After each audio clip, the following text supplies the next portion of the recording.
Welcome to the Passive Income Podcast. I am your host, Dividend Dave. And first, my apologies. It's been so long since I've done one of these types of podcasts, and I do hope to get into more of them again soon. And joining me with me today is Adrian. I'm going to throw it over to you, Adrian, to give yourself an introduction. So, hi, I'm Adrian. Nice to meet you guys, even though I won't see you when you watch this. But yeah, I'm long due for doing podcasts. Some of you might know me from X. I'm under the handle of Adrian Viewpoint on the platform. And, typically chatting about finance, Tesla, investing, business, anything that comes to mind that I like. So, yeah. And you recently changed your profile picture. I was even taken aback by it going, because I actually did have to literally look at your handle to be like, oh, yeah, that's the same Adrian. I got that reaction from a few people, but yeah, I try to keep it as close to the real thing because I used to have like a picture of myself before, and I try to get Grok to generate a picture that's like as close as possible to that one. I kept the fake, even though it's like completely fake, I still kept like the red T-shirt just so that people kind of try to recognize a bit. But yeah. Yeah, so it was basically like a animation or caricature type picture of Yeah, yourself yeah. that Grok animated for you. Nice. Yeah, and I And see you also went for like a drawing as well for your profile picture at some point. I don't know when you did the switch. yeah, actually, I've had that picture for years, and I switched it, I guess, about a month or so ago as well. But I think more people already recognized my face from the podcast, and I also have obviously uploaded a lot of different videos and things of myself on X, so people kind of already knew what I looked like, and that picture does look kind of like me because it's a similar idea or similar style. I should point out, or I should mention that you are in Montreal. Yeah, Frenchie. That's okay. That's okay. Yeah, beautiful Montreal. I've not spent as much time there as I have in other cities in Canada, like obviously Toronto, Vancouver, Calgary. I've even spent more time in Quebec City than I have in Montreal. Mm, As you know, recently I've had a few trips to Montreal doing courier deliveries right. and pickups. So basically just seeing the like outer Route 20, outer Route 40, and that's about it. Yeah, and I'm sure you can definitely notice, like, as soon as you cross the border into Quebec or out of Quebec, you notice the difference in the roads. Yeah, you certainly do. You certainly do. The quality of pavement is not quite as Right. good in Quebec Right. as it And is in most what's other funny places. is here they're like, yeah, but the climate, and the climate is always the excuse of like why our roads are so bad. I'm like, have you ever crossed into Ontario? Have you ever crossed like into Vermont? Like, they kind of get the same weather. Yeah. Yeah, yeah. Or like Manitoba, and I mean, they get really Right, harsh right. weather. Very true. So I want to start talking about your business. I guess first, how long has have you been running this business? And you want to just give us some background of the business and Right. your business acumen? So the first one of the two is basically just typical IT consulting for a big business. That one I've been running since 2017, and like I haven't developed it into like scaling it and getting employees or anything of the sorts. It was mostly like for myself and just getting out of that game of like being an employee Right. basically. And then I'm trying to build like on other stuff, like more like on the investing side and things for that business. And for those who know me from X, I'm also running with partners a small business that we're slowly growing, but yeah, it takes time obviously to grow business, and Yes. it's not the main one yet, at least for now. Uh, so yeah, we started with soaps, so we're developing other products, but it's mostly soaps, and it basically started from like we were just three guys together, and we all had like our IT background, being used to consulting gigs and everything for larger companies. We got together to do like smaller contracts for smaller companies and more oriented towards branding.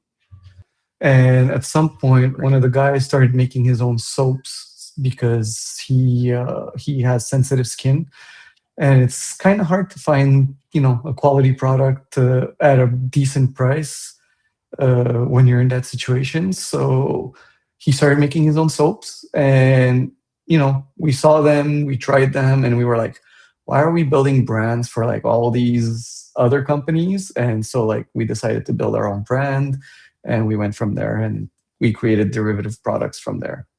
So basically, I think you said 2017, basically just Yeah, self-employment. Like you said, you didn't have any other employees, so you're just kind of self-employed doing exactly. soap Yeah, yeah. or now the soap business, any other products have, how you have developed that so far and how you plan to greater scale. Um, for example, like, are you already, I don't want to say mass production. I doubt you're like, Right. producing a million bars of soap at this point, but are you at like even a mid-mass production where it's no longer this guy in his basement making soap or his bathtub making soap? I don't know the first thing about making soap. I don't know Right, where right, you do right. it.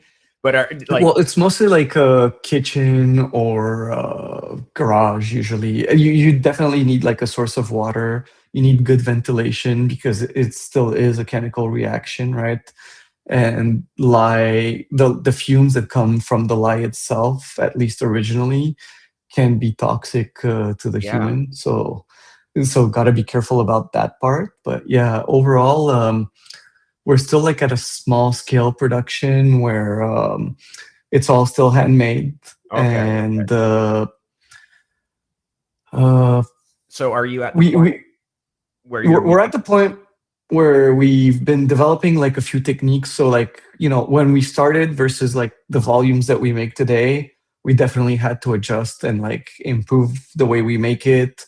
We streamlined a bunch of things as well.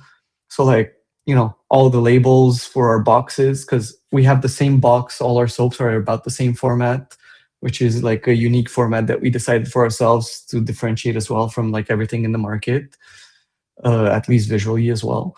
Right. And the box in the end is the same for all our products, at least on the soap side.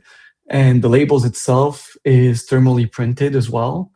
So that is a good part for the environment, but in terms of logistics as well, like we only have one supplier, one source of labels that we can use to make multiple products, and we just change what we put on the label to differentiate the products enough.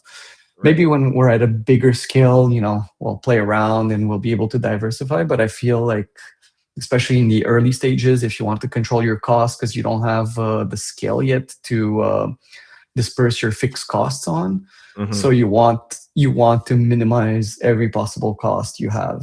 Yeah, yeah. From one of my past lives, I know some great printing companies that do specifically that, like printing for packaging. So at some point in Yeah, the future, I can definitely put you in contact with some of those people. I have a couple yeah, that would be questions. awesome.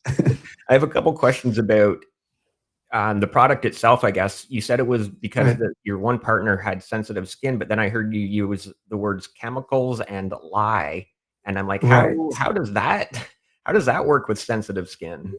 So there's only two ways you can make soaps. So mostly, like most bar soaps, you'll have lye in it. So this is what's going to cause a reaction. So like the all your fat bodies. In our case, it's just like oils that people can eat. So we use like food quality oils Hmm. to make our soaps. But yeah, overall, it's either lye, or which is also known as hydroxide sodium, I think, or sodium hydroxide. Okay. And then there's for liquid soaps, people use potassium more. So that's Right. like the other reactive. Because if you think about it, like you need fat bodies to make a soap. But on the other side, if you just put oils together, You just got like a melting pot of oils and like you don't have soap. Mhm. So there is a chemical reaction that occurs. What's interesting is, depending on what you put and the chemical reaction itself is like how much of each ingredient do you have, where does this product stabilize. So it's all these things that become super interesting and like the quality of the product. And one of the key differentiators we went for is most of the industry does it at what's called like the hot process.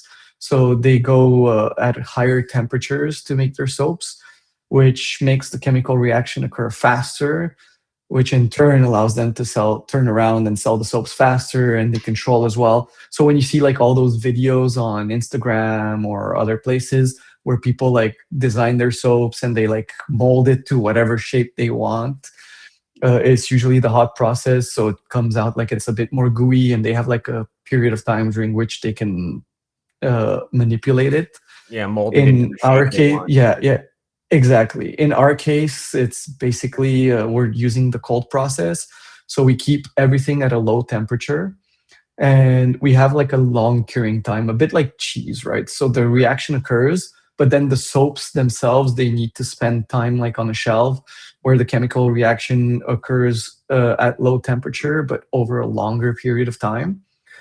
And basically what you have is the soaps are basically sweating a bit of the water out as well Mhm. during that process. So our soap that's for the most sensitive skins takes about 3 months to cure. And so When that's where, yeah.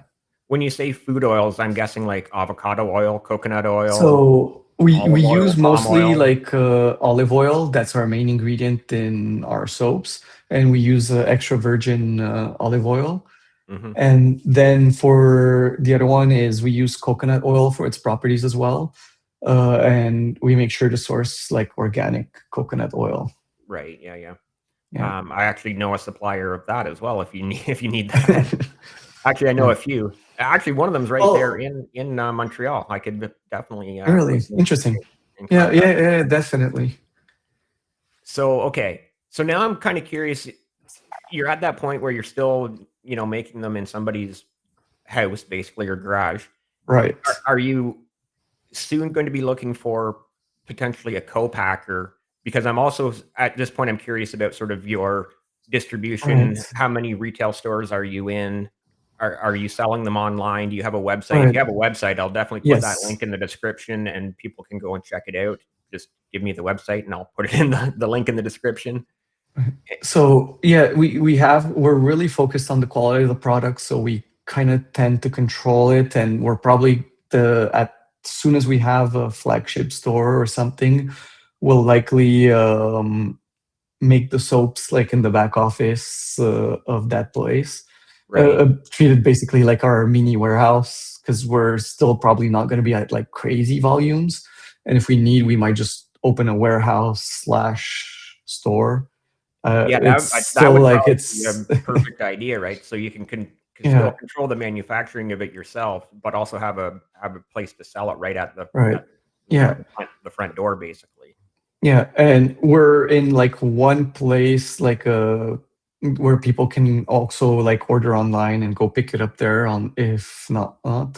But it's just like a hairdresser salon where in the community where we've been the most present. But overall, I think the focus is mostly like putting the brand forward, and we've been doing that like very strongly at the markets we've been doing. Mhm. Uh, we develop the products. I think When you what say we need markets, is like farmers yeah, markets, or yeah, basically let's mostly like around the Montreal area, but yeah. let's give a shout out to the brand name. What is the name of the product? Yeah, so the brand name is Seb Soaps, and we just finished a campaign because we just launched a brand new scented product. So we only have like two scented soaps. The rest is unscented. So we have like people that have like eczema, dry skin, stuff like that. And all our soaps are on the hydrating side. We start with about 3 times more hydrating than a typical soap in the markets that calls itself hydrating. And for a Yeah, Canadian yeah. market, I think we're in a good place, especially with winters that we have. Yeah, definitely. A lot of dry skin Yeah, and through the yeah, winter. yeah. So the brand name again, or the name was Sebs, like Yeah, SEBS? Sebs? yeah, it's SEB apostrophe S soaps. Okay, Sebs. Sebs Yeah, soaps. yeah, and you probably guessed that Sebastian was the one with the sensitive skin. Okay, now I get it. Yeah, okay. Yeah, Makes sense. Makes sense. yeah, a bit inspired by David's tea in terms of naming as well, but yeah, Right, right. And so basically at this point you're still quite small, and but yeah, obviously, we've already talked about the potential to get yourself a warehouse and potential retail shop at the front of that, and yeah. online sales, and I'm assuming you must be selling it to keep making more, and Yeah, yeah, yeah. We so for the current year, most of our production was done like at the beginning of the year because we went to like this huge market that's like in it's basically downtown Montreal, and it's super known. I think they get something like 30,000 people attending, and people pay oh, to get wow. in. So we our goal was to make it to that thing within our first 2 years, and within less than a year of operation, we actually went to that event. Wow. It was a bit tight to cash flow it to go in, Yeah, to yeah. be honest, but we made it happen, and we don't regret it at all. It was like great exposure, and we met a lot of wonderful people. We got to speak about our product. I think the three of us lost our voices after that event, 3-day event. So yeah, Yeah, you end up doing a lot of talking at trade shows. I know, I've been in that yeah. position myself, so Yeah. And you were talking about like the goals we have. So we're still like a very small scale right now. Uh, mostly trying to get known. So last year has been more about like getting set up, getting things working. This year has been a lot more focused on doing a lot of events, getting the brand out there and getting known. So basically scaling.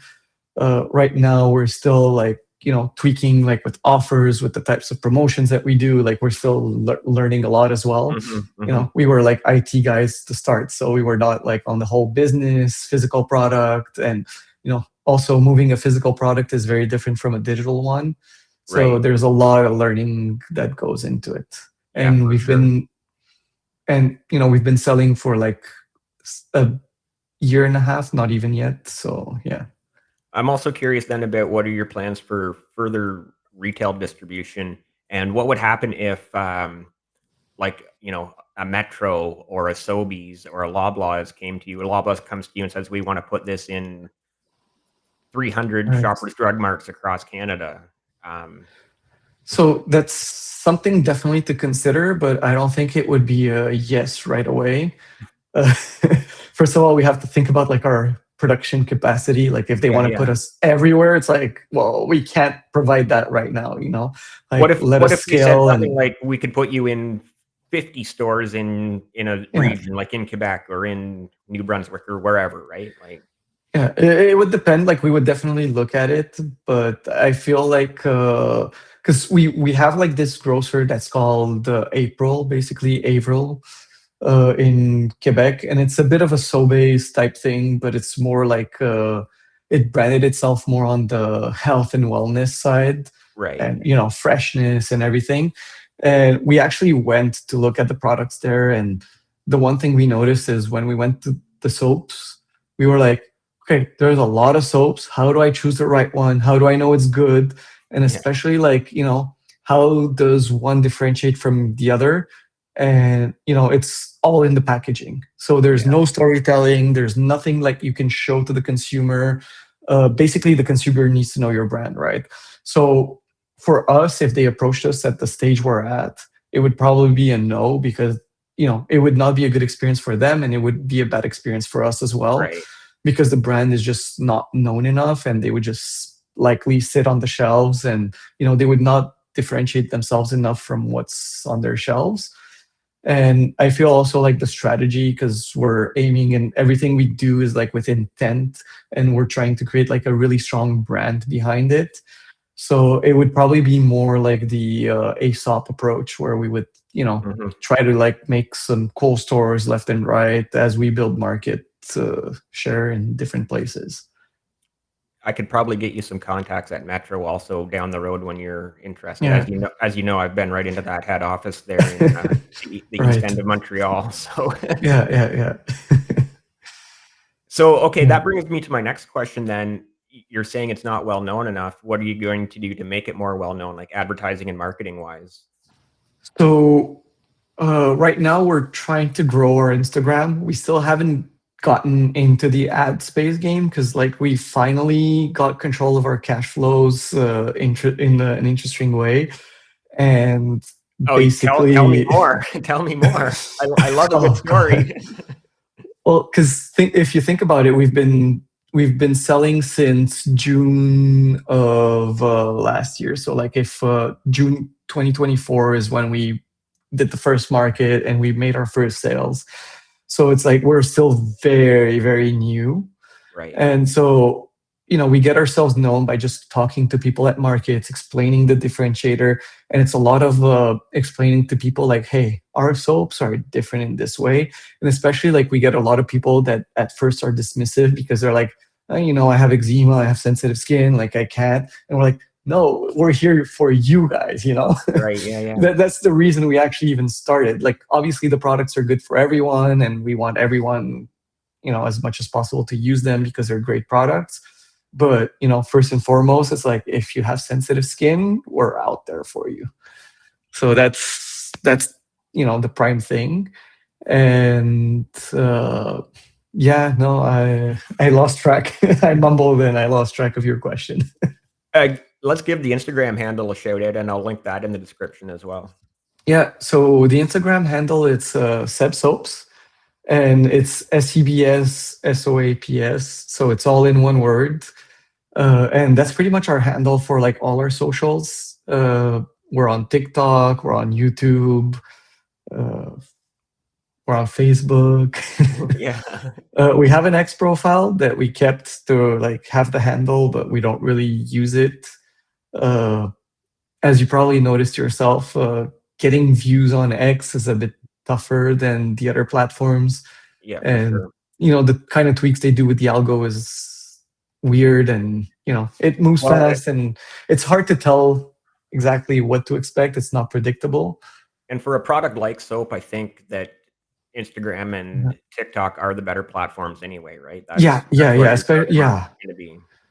TikTok is all with young people, and young people are like super in tune with these things, especially with the environmental aspect of things as well. Right. And Instagram, it's pictures first, right? So like, since we're like going for like a strong brand, and we have beautiful pictures as well, and we film videos too, that's the place to be. So I also am curious because we were talking about packaging. You said Seb's soaps. Soaps is a Yeah. very English word. You're in Yes. you're obviously in Montreal in Quebec, which is Right. very protective of the French language, and especially with their packaging and road signs.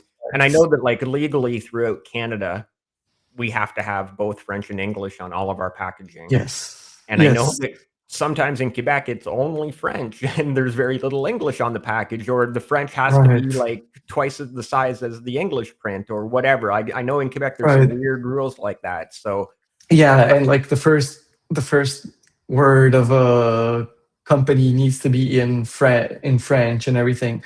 So we kind of escaped that a bit by incorporating as a Canadian chartered company originally when we were doing the branding.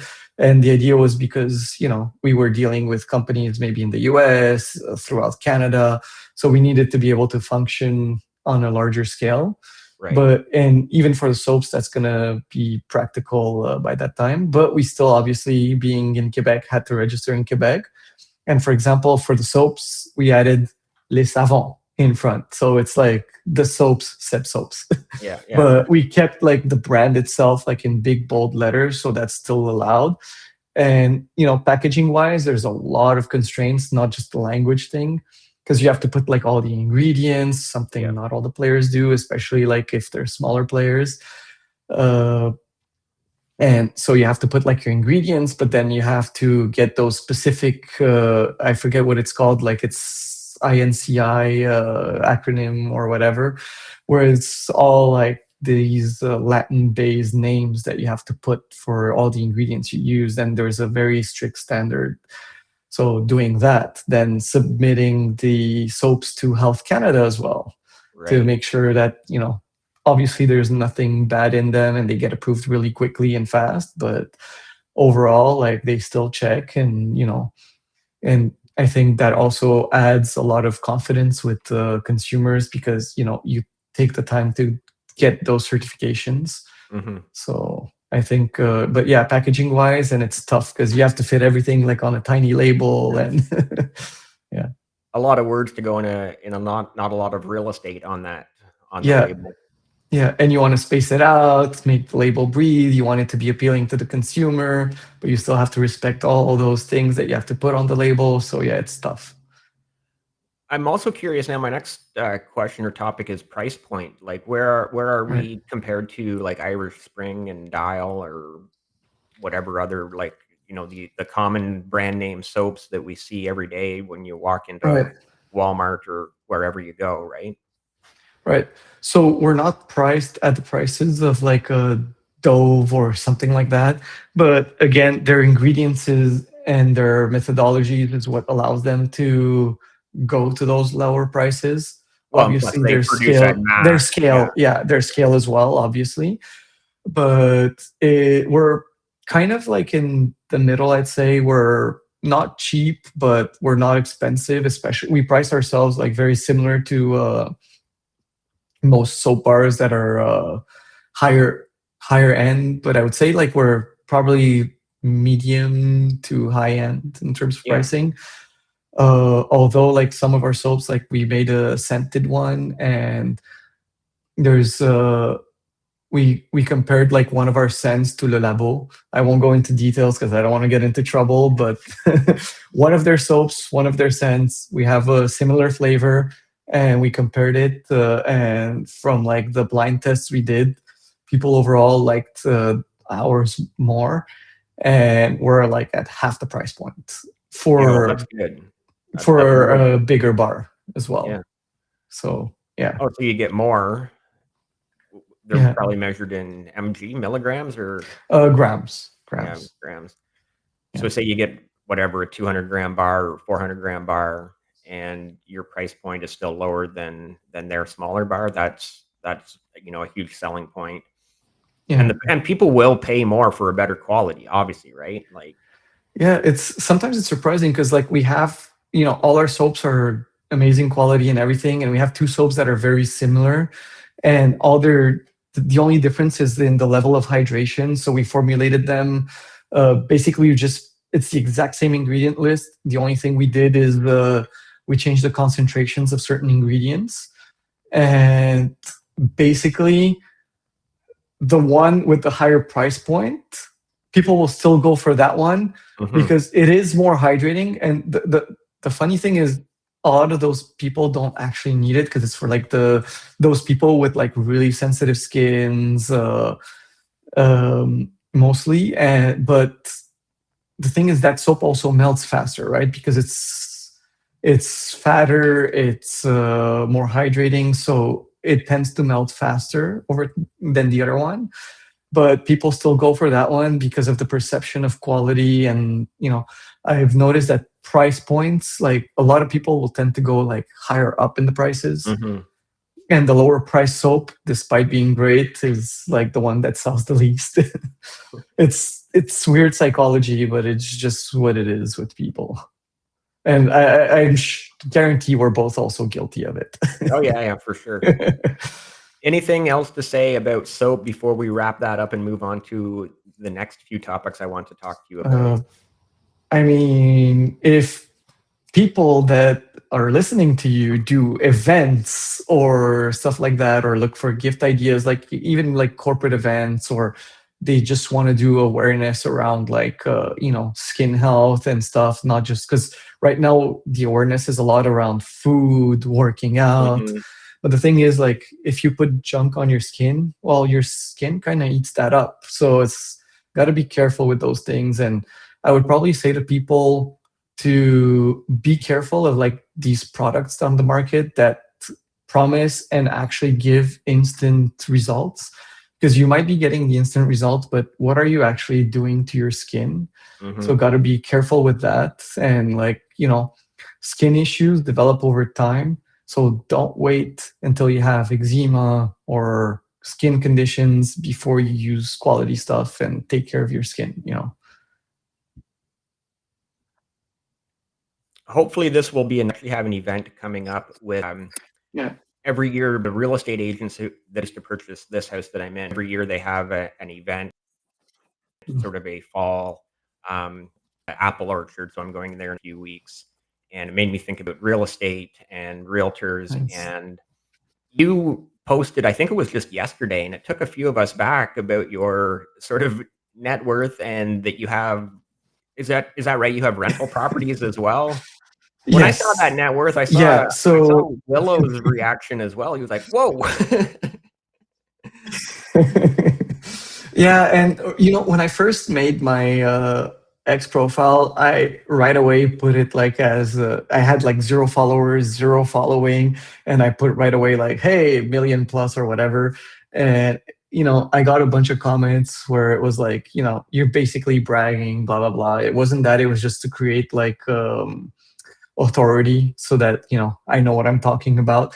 Yeah, But in the end, it didn't have the effect I was looking for, so I kind of removed it and changed my description to something more in tune with what I'm trying to do on X. And now I waited to be re-verified, so I'm probably gonna change my description again soon. But yeah, no, overall, I've yeah, it's been a crazy ride, and that all happened in less than 10 years. So wow. it's actually crazy what you can build when you put your mind to it and you're laser focused on achieving your goals. And I was just laser focused on one thing at a time, and I didn't do anything great. So that's where I'm actually so hopeful and that I want to actually share, because I'm just a regular guy. I'm not that bright. I don't despite being in IT, haven't worked at like Google, Meta, or those other big brands. I'm not Right. like the top 1% of, skilled workers either. So, it's regular people can do it, and they can do it more than they give themselves credit for. Do you speak any languages other than French and English? Yes. So I'm of Romanian origins. Actually, my family came here as well, my grandma came here as like a refugee because back then in Romania we still had like that communist regime under Yeah. Ceausescu, and we were supposed to arrive here along with not long after my grandma. But in the end, my parents waited a bit because they had me. So and in Oh, you were having actually me, born in Romania? I thought you were born in yeah, yeah, Canada. yeah, yeah. No, I was born in Romania, and I was born actually around when the regime fell. So we ended up staying a bit longer and everything, but I still came here young enough that I went through the whole school system here and everything. And it's kind of crazy thinking back In because I was, Montreal, so you learned English and yeah, yeah, French growing up, yeah, basically, yeah, and you yeah, already yeah, spoke basically, Romanian.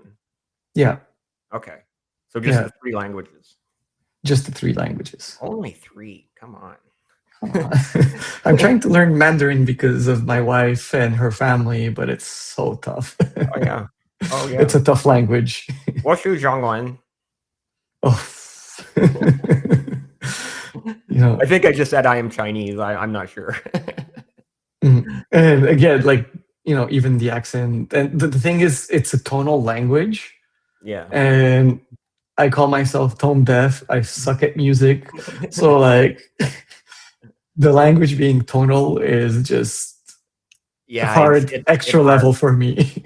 It's hard for sure. Yeah. Oh, sorry, we did get a little off track there. I was very Yeah. Yeah. curious Yeah.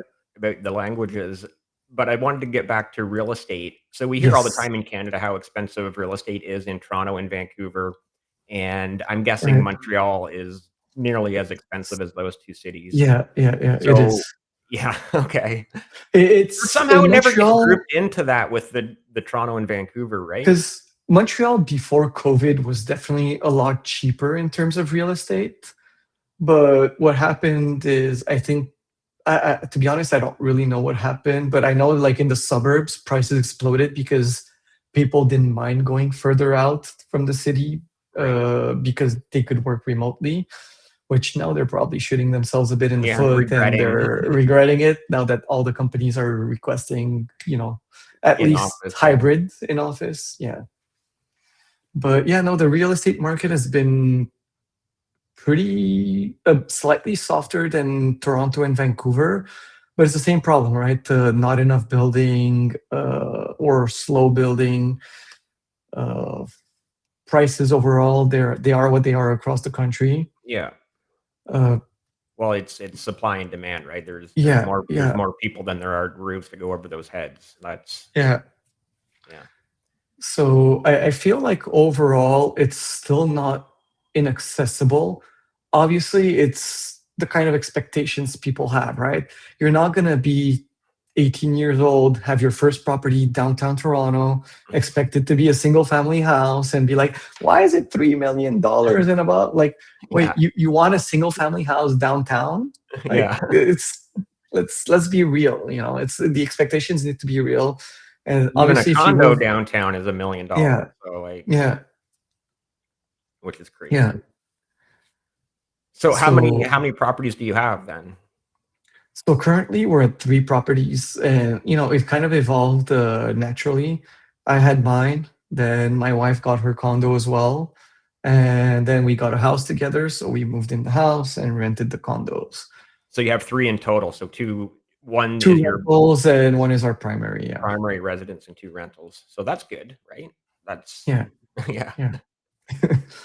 Now, like I feel like, and I'm super conservative, right? So like I feel like in terms of mortgages, we stretched it out a bit. So now I'm more like in repayment mode, and then once we have enough equity and the debt load is less, then maybe I'll invest in another property or so. But we'll see. We'll see where the wind blows, right? Yeah, So yeah, for sure. Do you find now I know that obviously rental properties aren't like a 100% passive income, like say a dividend investment, no, they're but not. but they are somewhat passive. You're not working 40 hours a week at your rental property either, right? Like, No, and they're both condos, which I feel like is an amazing place to be because, being in a tower, you have like, yes, you have the disadvantages of, paying the HOA fees. It's a bit more communal as well. So, but you get also the advantage of it being managed by a management company.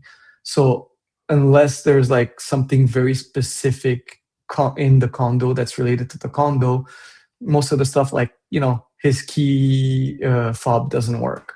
Oh, contact property management. yeah. It's not even me, right? So a lot gets offloaded, so I get to keep like my brain power for other stuff. Yeah, yeah. You So don't have to condos are a worry nice about place to start. Yeah. you don't have to worry about like snow removal, landscaping, mowing the lawn, any of that stuff that if No. you're Yeah. renting Yeah. a house, Yeah. right? Or the roof Exactly. repair, none of that stuff becomes a concern. So I definitely see Yeah. the advantages of having a condo as a rental Yeah. over a house, right? Because obviously with a house, as I'm sure you know, lots of things, anything on any given day, Anything is something you could on go you. wrong. Yeah, right. Anything is on you. You have to be available anytime, and like if a pipe breaks and and your renter calls you in a house, oh, you are kind of the one that's stuck dealing with it.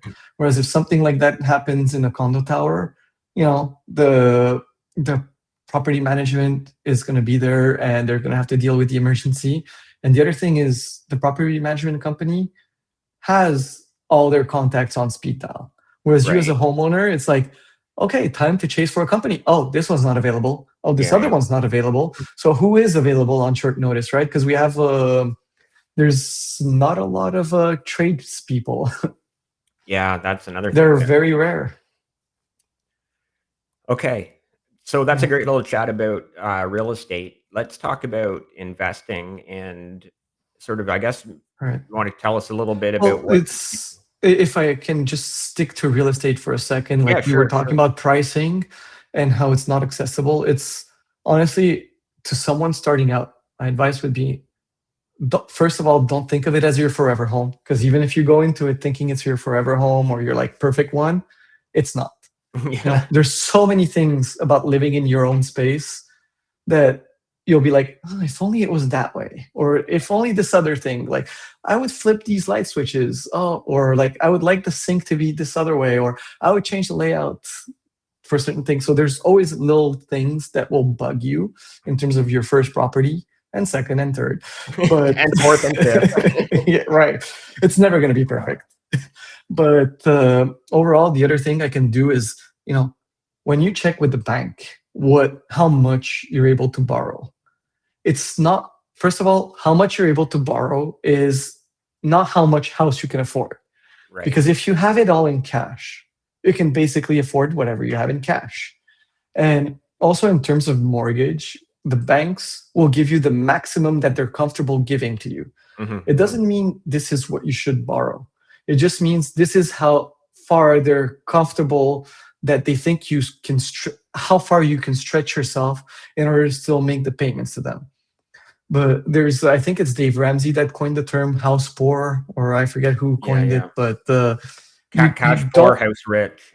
yeah, exactly. You don't want to be house rich, but cash poor, to the point that, like, yeah, you have that amazing house, but you can't do anything, Mhm. right? So, and I think it's a lot of patience. And like the way I did it is, it's probably because of the Eastern European influence. And, I see that about with Asians as well. Like this culture of moving out of your parents because, like, hey, I want my freedom. I'm 18 and screw family. I want my space, my own rules. Like, yeah, how about you finish school, cash flow so that you don't get into debt, put money aside, and Mhm. then come with like a nice load of cash that you can put towards buying your first property. And your first property doesn't need to be like, out in the city. Go in the suburbs, get a smaller property, get a smaller condo, start somewhere, I start was somewhere gonna smaller that you can scale.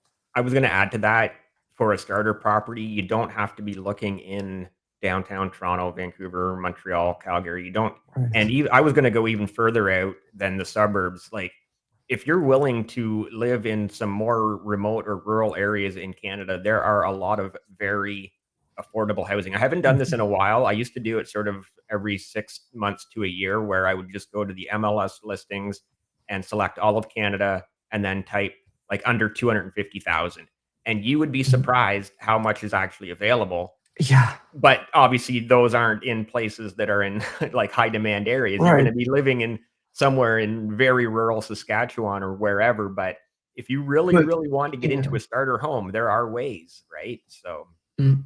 And when you're young, that travel to go to work won't hit you as much. You're at the time where you can actually hustle. You might be able to find business opportunities in that community. right. It'll be a tighter community. And there's also another approach that, like, we don't talk about as much, like, because we're looking more at like the 25 and up, like we're looking at university, but like, let's say there's someone that's 18 or early 20s that's looking to buy something because they want to start their lives, or maybe they went through trade school or whatever and they're not going through all those years. And they don't Well, have there's debt, and they're always, making they were yeah, paid to get an education by taking a yeah, 4-year yeah, yeah, apprenticeship. yeah. And basically there's always another option that I kind of wish I would have taken advantage when I was younger. And it's, buy a home, like, get find a way to be able to buy a home and like get approved by your lender for like the portion that you can't put down as cash. But then, instead of buying a $500,000 condo, for example, get a $500,000 house a bit further out, and get some buddies, or people your age or that are in a similar place as you, to Yeah. come and rent rooms. And you basically have people that you live with and they're renting the rooms. And that's how you can pay the mortgage when you're still like early on. Yeah, yeah. And you're There also building equity, right? So there are things you can do, and this is actually how Kevin O'Leary did it. His first thing, he bought a house, and he got people to live with him. You know, could you and imagine living with that guy? oh my god, it's got to be intense. But like we don't even need to look that far because take Willow for an example. Like I don't know if he had bought the property or if he's renting. I think he doesn't own a property yet, right? I don't think so. For Yeah, anyone who's still here, thank you for still listening, but we're talking about our yeah, friend, Willows, who lives in Winnipeg, Manitoba, and started a business, making wine at the age of 18, and in the last 10 right, years has become quite successful, I would say. yeah. And he has one of the only stamp manufacturing businesses as well in Manitoba. Well, I don't know if he's yeah, there were 2 of them, and he bought them both, so now yeah, yeah. Yeah. yeah. And our friend Willow, basically, again, his wine company, it all started like he rented a place, he got buddies to rent with him, or he found people to rent the house he was at with him. And, that's how he found like an affordable place to live and, started the wine company out of his, well, let's not say basement, let's say garage. Yeah. But like, basically he made things happen. And like, instead of complaining and whining and being like, why am I in this situation and playing the victim card, he was like, okay, what can I do to better my situation? And he took one step, took the next one, and now he's an amazing young successful guy. So Yeah, and shout out to him too. yeah, He was just featured on, CBC, CBC, yeah. which was, pretty cool to see him on the news. Okay, um, so about investing and sort of your investing, I Right, guess, preferences. Do you invest in what companies do you like more than others and why? And jump in, right. go for it. So I've made my share of mistakes, Oh, like yeah, everyone, haven't we and all? haven't we all? And like thinking you can time the market, you feel like a genius. And like I remember buying and selling, being like, okay, I'm gonna buy Apple stock because I know it's a great company, and I buy into it, and it goes up, and I'm like, oh, okay, it starts going down, and I'm like, okay, you know what? I'm gonna sell and buy lower. I do, and it goes a bit lower and everything and then comes back up, and I miss a 4 times run. So it's Yeah. those kind of things where you're like, okay, what did I just do? Why Yeah, did I yeah. just not like leave it, not touch it?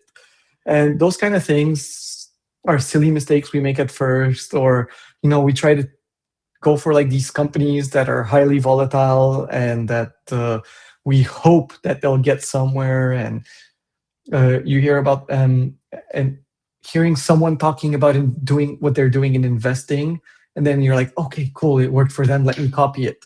And then it doesn't work for you, and you're like, but why?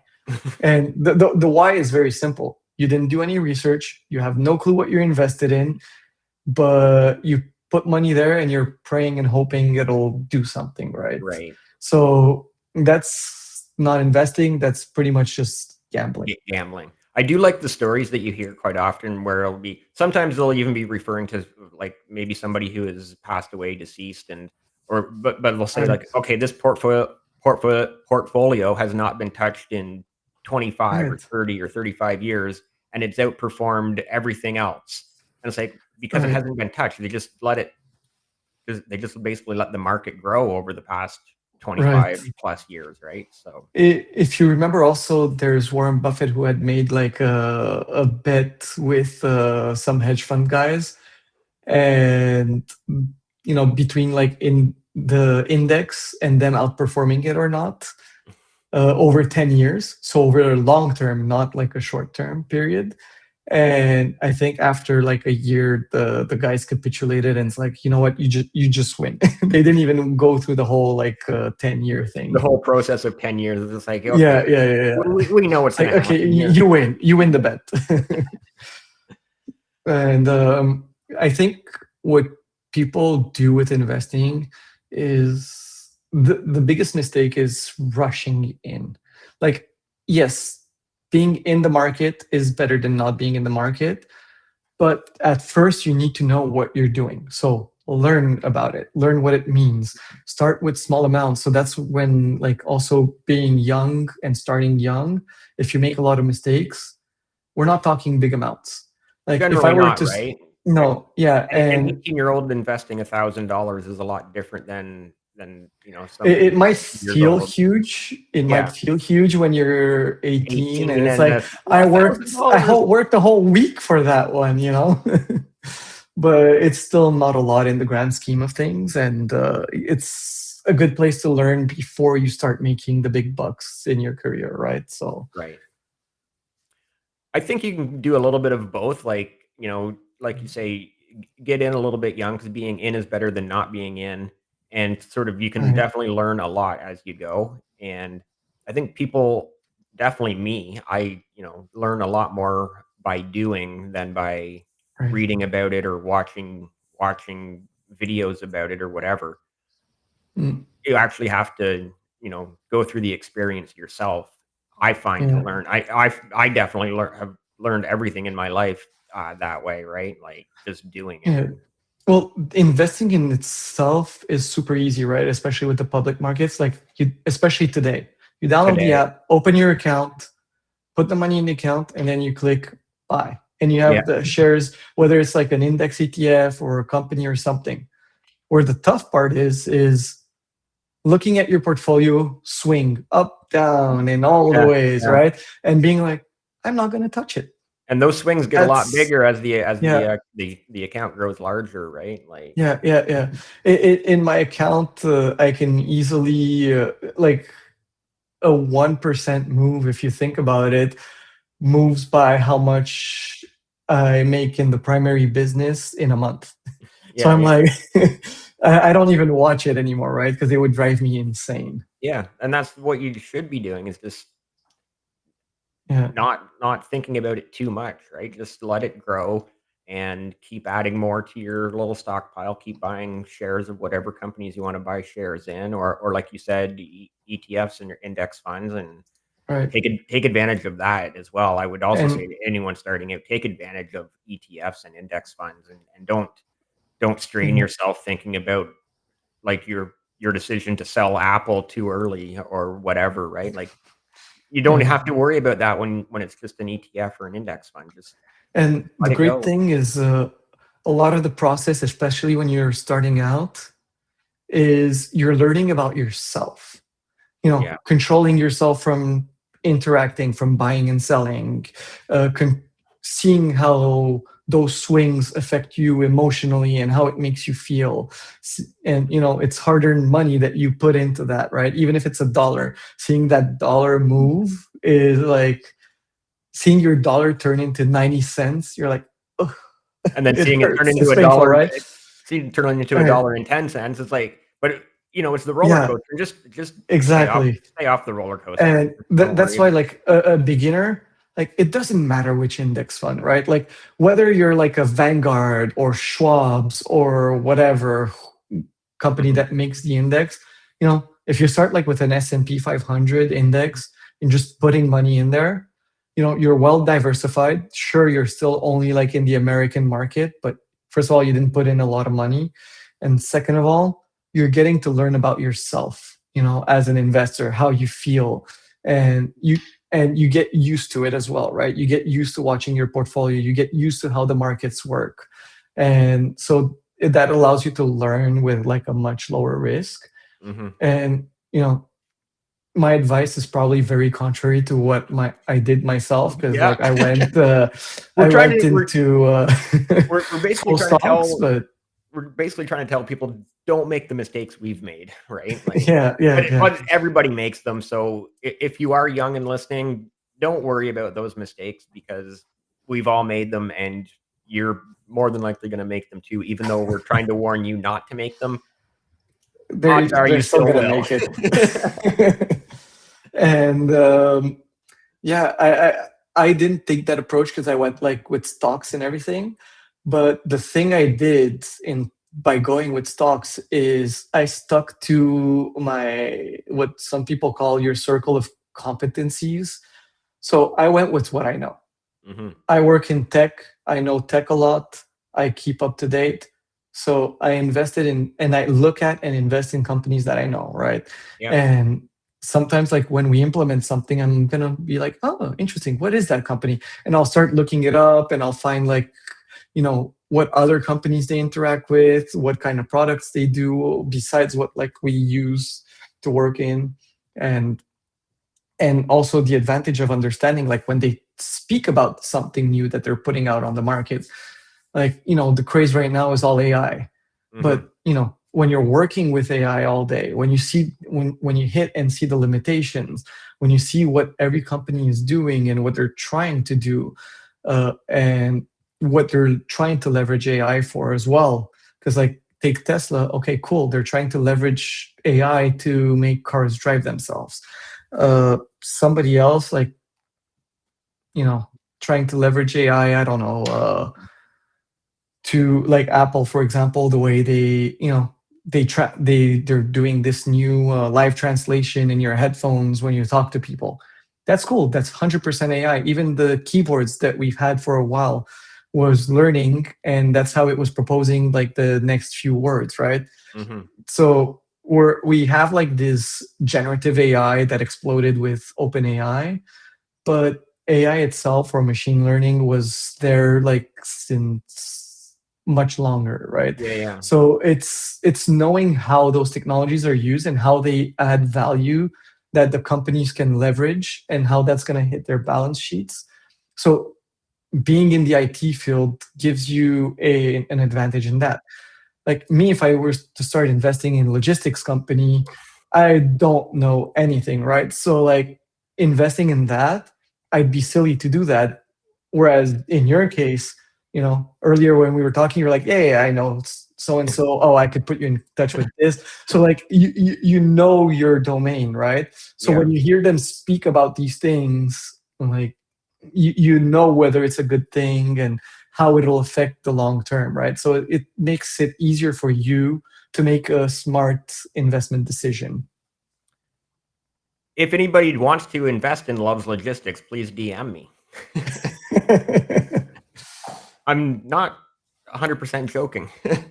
Um, I am curious too about, so far you've just been really mentioning US companies. Do you Yeah. invest in any Canadian companies? Do you have any what's a Canadian company So that you would like to invest more in or is on your radar? so before I mention anyone, this is not financial advice. Do not copy me. But yeah, pretty much the only Canadian company I own in my portfolio is Shopify.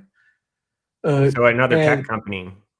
it's kind of a tech company, mostly like in the e-commerce Yep. stuff. And what I find is they're at the opposite of Amazon, where it's like companies can build their own websites and they're in control instead of being in this big marketplace.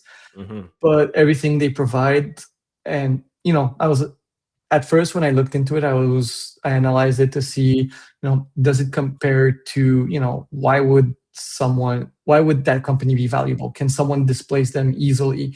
And can another company, because building a website is easy. Making a website is easy, especially now with like the LLMs and everything. Mhm. Uh, a decent, I would say an average developer could pop up an amazing website like in less than half a day.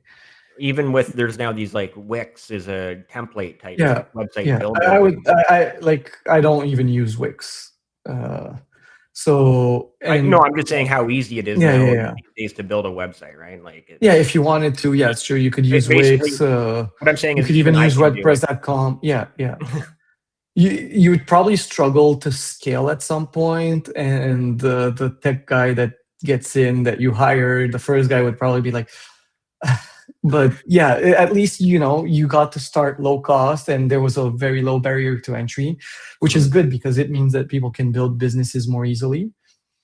But yeah, no, the I feel like where it's super interesting is they have all these data, and for example, when it's been happening more and more. When people buy with their card, we automatically have their email to send them their receipts, which automatically puts them on your newsletter. And afterwards, like, the whole payment processing, super simple. The checkout process is super easy. You don't the way you can customize and fiddle with your website, super simple to use. And we were developers, and we're like, okay, we'll use it because it's time that we can spend on the business instead of doing development ourselves. Right. But there's the whole back office as well, right? Everything that it provides, all the integration. You get like rebates on Canada Post and Pure Later. They This is do sorry. This is with financing now this is with Shopify. with Yeah, Shopify. yeah, yeah. So Shopify has all these things, the whole network effect that they created, and all these things that they can provide because they're at scale, that would make it harder for another company to just step in and take their market share. So that's why I find like it's a great company, and I feel like uh, companies, especially with the environment we're in, I feel like companies will more and more want to manage their own brands and their presence. Because if you go on Amazon, like, the market is flooded, and it's flooded with a lot of drop shipping, a lot of like, you'll have the same product listed multiple times at different prices by different drop shippers.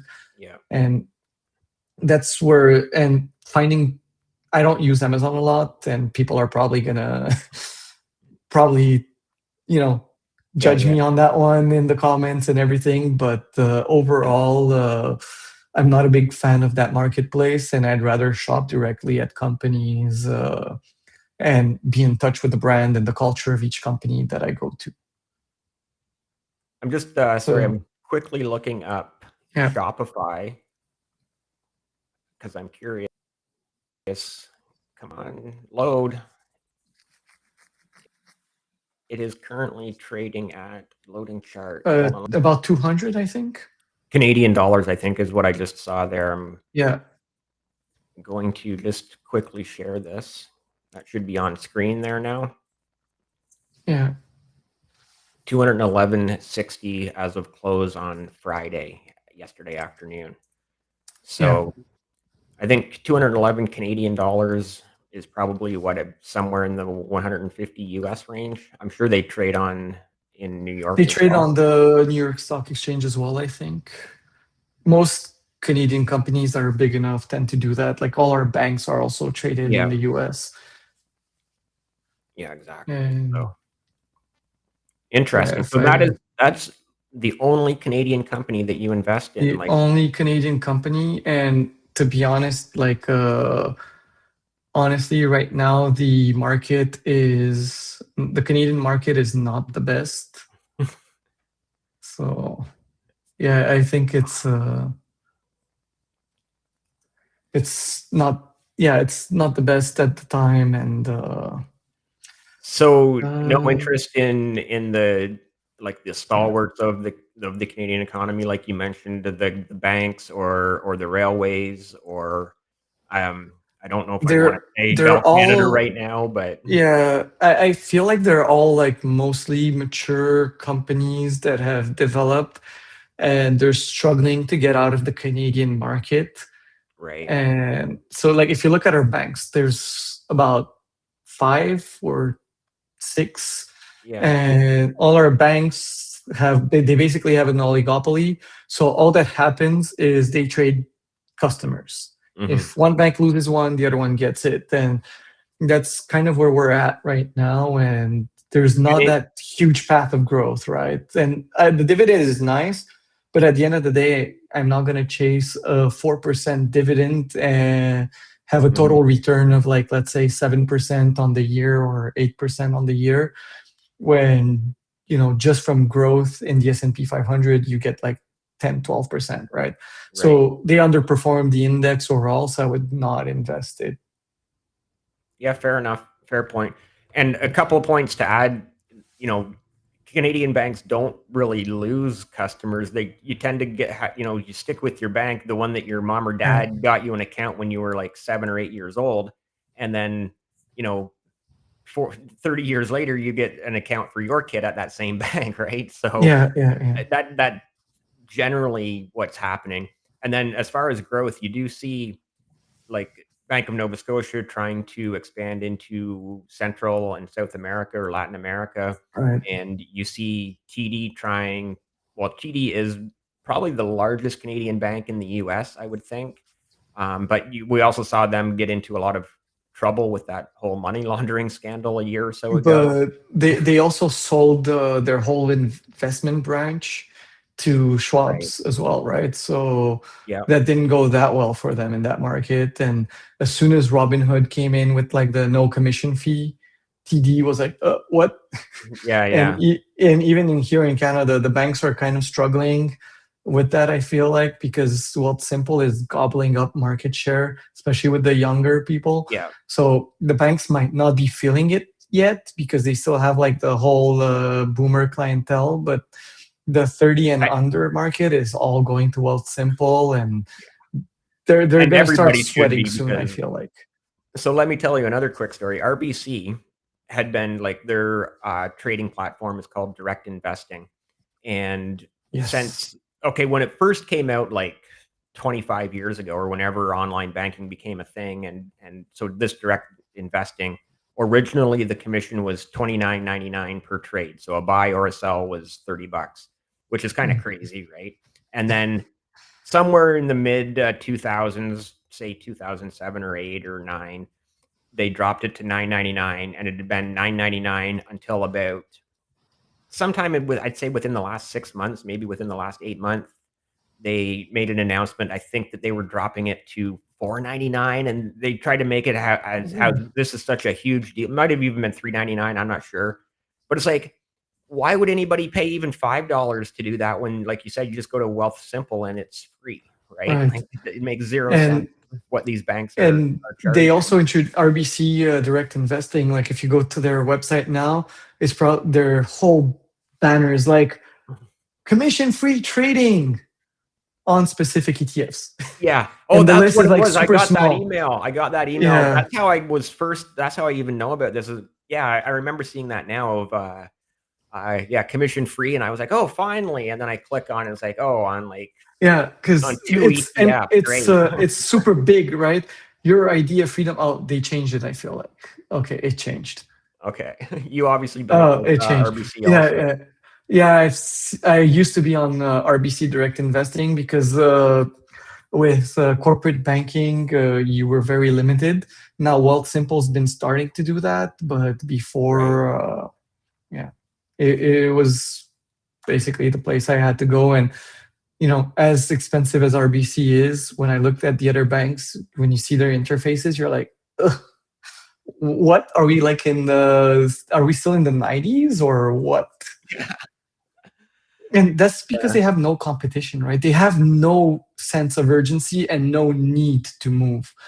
And they move slow. They move Right. very, very slow. Okay. Final topic.